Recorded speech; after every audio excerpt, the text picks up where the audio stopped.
To గిరిజన్ news. Me reporter Bhaskar. ప్రమాదాలకు పలకరింపుగా మారిన anganwadi centre. Alluri జిల్లా ఏజెన్సీ ప్రాంతం ఉక్కుంపేట మండలం స్థానిక గడికించమండ గ్రామ పంచాయతీలో మనం ఉన్నాము. ఇక్కడ అంగన్వాడీ సెంటర్లో పిల్లలు పలు సమస్యలు ఇబ్బందులు ఎదుర్కొన్నారని చెప్పిన మనకు సమాచారం అందింది. అసలు ఇక్కడ ఏం జరుగుతుంది అనేది ఇక్కడ వారి తల్లిదండ్రులు అలాగే కొంతమంది గ్రామస్తులు కూడా ఉన్నారు, వారిని అడిగి తెలుసుకుంది. సార్, ఇప్పుడు మరి ఈ భవనం అది కూడా పూర్తి స్థాయిలో శిథిలావస్థకు చేరింది, ఎక్కడ పడితే అక్కడ పడిపోతుంది. మరి మీ పిల్లలు ప్రమాదం సంభవించే అవకాశం ఉంది కదా? ఉందండి. ఇది కట్టే దాదాపు 40 సంవత్సరాలు దాడుతుంది అనుకుంటాను. ఆల్రెడీ శిథిలావస్థలు చేరిపోయి మొత్తం లోన్ అంతా బీపీ బారిపోయి వాటర్ అంతా చిన్న లీకేజ్ ఉన్నాయి. అసలు గవర్నమెంట్ నుంచి వచ్చే సదుపాయాలు కావాల్సిన టైలర్స్ కానీ గుడ్లు కానీ ఏది పెట్టుకోవడానికి అసలు ఛాన్స్ లేదు అక్కడ. అంటే నేరుగా వాటర్ పడిపోతుంది. అది వచ్చిన స్టాక్ మరుసటి రోజుకి ఇవ్వకపోతే అది మొత్తం తడిసిపోయి మొత్తం పాడైపోతుంది. కాబట్టి దీనికోసం కొంచెం ప్రత్యేకంగా అధికారులు దృష్టి పెట్టాలి. ఎందుకంటే అంగన్ టీచర్ కానీ లేకుంటే ఆయా గారు కానీ ప్రతిరోజు ఇంటికి వచ్చి అడుగుతున్నారు, పిల్లలు పంపించండి. గత 4-5 రోజులు అవుతుంది, వర్షాలు పడుతుంది, పిల్లలు పంపిస్తాము కరెక్టే, కానీ ఇక్కడ కూర్చున్నాకనే ఇక్కడ ఛాన్స్ ఉంది. చూడండి ఇవన్నీ ఎంత గలస్గా ఉంది. మొత్తం వర్షం పడడం, ప్రతి చిన్న వర్షాన్ని కూడా లీక్ అయిపోతుంది. పాపం పిల్లలు పంపించమంటారు, మేము ఎలా పంపిస్తాము? పిల్లలు కూర్చోడానికి ఉంటారు కదా, కనీసం వాళ్ళు కూర్చోడానికి అక్కడ ఛాన్స్ ఉండాలి కదా. అలాగే సార్, ఇంకో విషయం ఏంటంటే ఇప్పుడు మనం చూస్తున్నాం చిన్నపిల్లలు అటు అంటే కొంచెం ఆగుతాయి కదా. ఇక్కడ ఏమైనా టీచర్ అటు ఇటు ఏమైనా చిన్న వేరే పనుల మీద ఉన్నప్పుడు పిల్లలు రోడ్డు ఎక్కేస్తారు కదా. మరి ఇక్కడ ప్రహారీ గార్డు కూడా కావాలని ఉంది, మరి మీరు ఎందుకు స్పందించట్లేదు? అవి దీనికోసం కూడా ఆల్రెడీ ఇక్కడ స్పందన దాంట్లో పెట్టామంటే, అంటే గవర్నమెంట్ గ్రామ సభలో చెప్పాము. అయినప్పటికీ అంటే చేద్దామని అంటున్నారు, కానీ ప్రత్యేకించి దీనికోసం అయితే వాళ్ళు దృష్టి పెట్టలేదు. ఇప్పుడు ఇది మెయిన్ రోడ్, అవతల రోడ్ కన్నా ఇది మెయిన్ రోడ్ అయిపోయింది. ఎందుకంటే రింగ్ రోడ్ లాగా అయిపోయి ప్రతి వెహికల్ ఇలాగ వెళ్తుంది. ఇప్పుడు ప్రతిసారి వీళ్ళు పిల్లల్ని పట్టుకోలేరు కదా.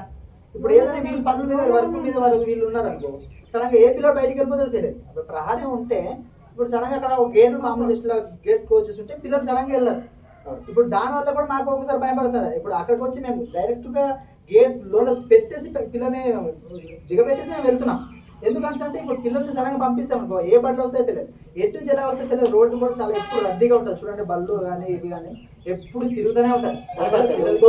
అలాగే ఇక్కడ మీరు ఒకసారి చూడండి, అంటే మీరు కూడా ఈ గ్రామస్తులను అడుగుతున్నాం, కానీ ఇక్కడ చూడండి, ఇక్కడ మనం చూస్తున్నాం పక్కన కాలువ ఉంది కదా అనుకొని, మరి ఇక్కడ చూడండి ఎక్కడ పడితే అక్కడ నీరు ఉండిపోవడం వల్ల మరి ఇక్కడ మరి క్రిమికీటకాలు మరి ఎక్కువ అయ్యి మరి పిల్లలకు పుట్టినా సరే మరి వాళ్ళు కూడా జ్వరాలు బారిన పడే అవకాశం ఉంది కదా. అవునండి. అంటే ఇప్పుడు కాలువలు అనేది ఇప్పుడు ప్రతి గ్రామానికి కూడా కొన్ని నిధులు ఉంటాయండి. అవి కాలువలు కూడా ముందు శుభ్రం చేయించుకోవాలండి. ప్రతి సంవత్సరం కాలువలు శుభ్రం చేసుకోవాలి. దాంతోపాటు గవర్నమెంట్ ప్రభుత్వం అందించేవి కొన్ని ఇప్పుడు ఉపాధి పనులు అనేది అనాథాల దగ్గర పనులు చేస్తున్నారు, చేసిన దగ్గర చేస్తున్నారు. కానీ ఇలాంటి కాలువలు శుభ్రం చేస్తే ఇలాంటి మురుకు నిలబడదు కదా. వీటి కోసం కూడా ఎన్నిసార్లు వాళ్ళకి చెప్పినా, అంటే వీఆర్పీలు కానీ వీళ్ళకి చెప్తున్నా సరే చేద్దాం అంటున్నారు. ఎక్కడో పనులు చేయిస్తున్నారు, కానీ ఈ మన ఇంటి దగ్గర ఉన్న పనులు పట్టించుకోవట్లేదు. అంటే బయటకే చూస్తున్నారు. ఇప్పుడు ఏ అధికారులు వచ్చి ఇక్కడ చూస్తున్నారు, కానీ చూస్తున్నట్టుగా వెళ్ళిపోతున్నారు. ఆ పద్ధతి కాకుండా ఈ రోడ్లు కానీ కాలువలు కానీ ఎన్నిసార్లు చెప్పినా సరే కాదు సార్. ఇవన్నీ అంటే వేరు, కానీ మరి ఇంకో విషయం ఏంటంటే ఇక్కడ చెట్లు ఉన్నాయి చూసారు మీరు, చెట్లు, ఈ కొమ్మలన్నీ కూడా దీని మీద అనుకుని ఉన్నాయి. మరి మీరు కూడా గ్రామస్తులే కదా, మరి ఇక్కడ మరి ఆ చెట్లు నరికించే బాధ్యత మీకు ఉందా లేదా? మాకు ఉందండి. మేము ఆల్రెడీ వీటి కోసం అయితే చెప్పాము. వాళ్ళ ఇంటి వాళ్ళు ఏమంటున్నారంటే చెట్టు మాదే, మేమైతే అబ్జెక్షన్ చేయట్లేదు, నరికేయండి, కానీ దానికి మేమే పెట్టుబడి పెట్టి మేమే నరికించుకొని చేయడం అంటే కొంచెం ఇబ్బంది పడతాము.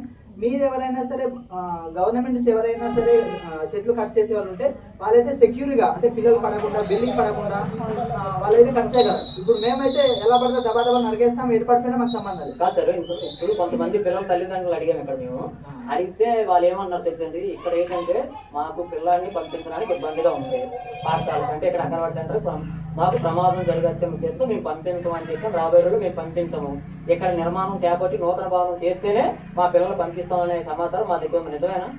అంటే అంటున్నారండి. ఇప్పుడు ఏంటంటే బిల్లు చూస్తే ఇలా ఉందండి, ప్రహారీ లేదు, ఏది సక్రమంగా లేదు, అట్లీస్ట్ వాటర్ సోర్స్ కూడా లేదు. వాటర్ ఉంది కదండి, వాటర్ ఉందంటే అది ఉందండి, అంతే ఉంది, పేరుకి అలా కనబడుతుంది తప్ప అది వాటర్ అక్కడ రావట్లేదు. జస్ట్ వేసారు కదా సార్ ఇవన్నీ అన్ని గ్రామాలకి. అవునండి, వేసారు, కానీ అది ఖచ్చితమైన విధంగా అది ఫిట్ చేసి సరిగ్గా పెట్టినట్టయితే దాంట్లో యూజ్ అవుతుంది. అది పెట్టేమో అనుకుని పెట్టేసి వెళ్ళిపోతే ఇంకా దానికి అది యూజ్ లేదు కదా. అప్పుడు పెట్టేసారు, వెళ్ళిపోయారు. అది అవుతుందా లేదనేసి అప్పుడప్పుడు అయినా కలిసి వాళ్ళు వచ్చి ఎందుకు అవ్వట్లేదు, దీనికోసం చూడండి చేయాలి, ఇక్కడ నుంచి అడిగారా. మెయిన్ రోడ్ ఇది, ఎవరు అడిగినది లేదు. ఇక్కడ గడికించమండ గ్రామంలోని అంగన్వాడీ సెంటర్లో పలు సమస్యలు ఇబ్బందులు ఉన్నాయని చెప్పని మరి గ్రామస్తులు తెలియజేశారు కదా. వారు చెప్పింది అన్నీ కూడా ఆరోపణలు కాదు, వాస్తవం అనేదే మనకు నేరుగా కనిపిస్తుంది. ఇప్పుడు మనం అక్కడ అంగన్వాడీ సెంటర్ భవనం లోపల ఉన్నాం. చూడండి ఒకసారి, ఇక్కడ మొత్తం అంతా కూడా ఇక్కడ ఏమటిపాడు చిన్న వర్షం పడినసరి చూడండి ఎలాగ చుక్కల్లాగా, అంటే వర్షాన్ని తలపించే విధంగా లోపల కూడా పడుతుంది. అలాగే పిల్లలు కూడా కింద కూర్చోవడానికి కూడా ఇక్కడ చాలా ఇబ్బందిగా ఉన్నారు. అలాగే ముఖ్యమైన విషయం ఏంటంటే ఇక్కడ చూడండి, ఆల్రెడీ ఇక్కడ పెచ్చులు కూడా ఊడిపోయే పరిస్థితి ఉంది. మరి ఇక్కడ ఏమైనా సరే ప్రమాదం జరిగిందంటే పిల్లలు అనవసరంగా ప్రమాదాల బారిన పడతారు. ప్రాణాలు పోయినా కూడా ఆశ్చర్యపోసం లేదు. అలాగే ఇక్కడ చుట్టూ ప్రహారీ కూడా నిర్మించాలని చెప్పి నా గ్రామస్తులు అందరూ కూడా డిమాండ్ చేస్తున్నారు. ఎందుకంటే మా పిల్లలు ఆడటాయి పిల్లలు మామూలుగా ఏదైనా ఇక్కడ రోడ్డు దగ్గర ఉండడం వల్ల మా పిల్లలు ఏమైనా అటు సైడ్ వెళ్తే ప్రమాదాలు జరిగే అవకాశం కూడా ఉందని చెప్పి వాళ్ళు అంటున్నారు. అలాగే ఇక్కడ మనం చూస్తున్నాము కాలువ ఒకటి ఉంది.